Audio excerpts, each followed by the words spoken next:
What up, family? It's the motherfucking Strong Dad, and today we're talking glute training. Listen, your glutes, they are important. They are an exercise you should never skip.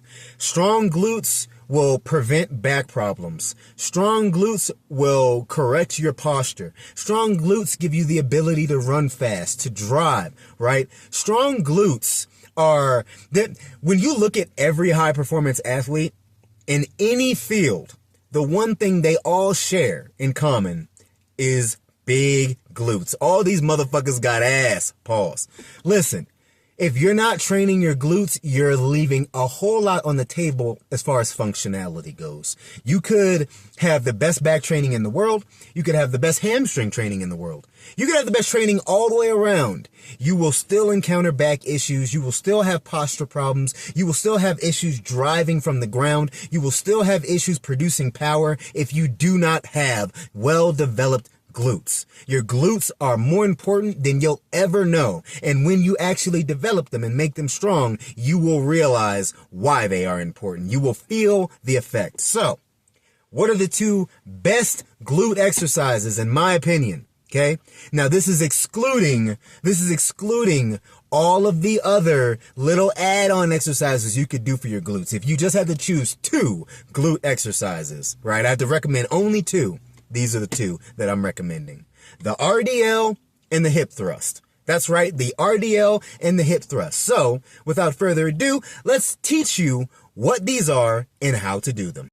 The RDL is going to be a modified deadlift, meaning there's going to be less knee flexion and less leg drive and more hip hinging and more glute drive. As you see, I'm not coming all the way down, bending my knees like I would with a normal deadlift. And again, I prefer this movement over the deadlift, especially for glutes.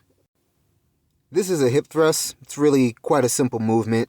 You're just giving the air the business while resting your shoulder blades on a pad. I use the machine. It's the best, but you can use, just a barbell and a bench. When you start your RDL, a lot of guys, they like to have their legs and arms a little wider out than they should be. I like to bring them in, everything shoulder width apart. This is actually going to give you a better leverage point to drive when you're doing the RDL. And we're going to go ahead and show you a side view so you can understand the bar path as well as how far I'm actually driving my hips back. So this is the side view. I want you guys to watch the bar path as well as how far I drive my hips back. Okay. Before I engage this lift though, I'm going to retract my scaps. This way I keep the bar pinned to my waist as I come up and it doesn't float out forward. That seems to be a problem guys have. So look at the bar path. The bar is going to remain really close to your shins, drive right up along your quads as you come up.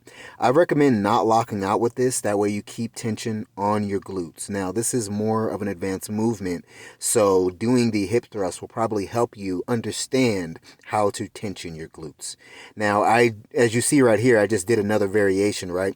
When you sit back a little further on your RDL, you're really focusing a lot on the glutes. Your normal RDL is going to hit your glutes and your hamstrings, but rocking back biases your glutes a lot more and makes this an extra hard movement, and you'll note it really is a son of a bitch.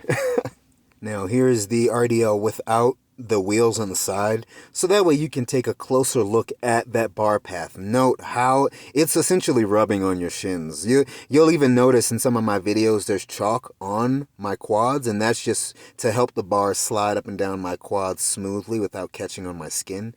But again, the English you're using here, you're keeping the bar pinned to you. You're keeping the bar pinned to you when you come up.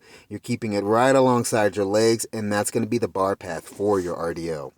Alright, so let's move on to the unloaded hip thrust first. That way you guys can see what my body's doing. You're going to place the bottom of your shoulder blades on the bench or pad, and you can bring your legs out far, or you can bring them in close.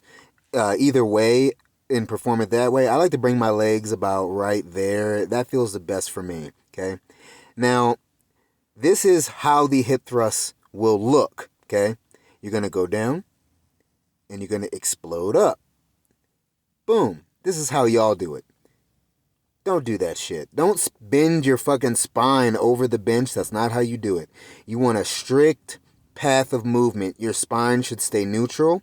That way you're using your glutes entirely and you're not using that weird spine flexion that you guys like to use a lot of. Okay, now here's the loaded version, and again you'll see, note a neutral spine. I'm not bending my back over the pad, I'm keeping it neutral. That way I can keep tension on my glutes, and I'll go down slow and drive up fast. Go down slow and drive up fast.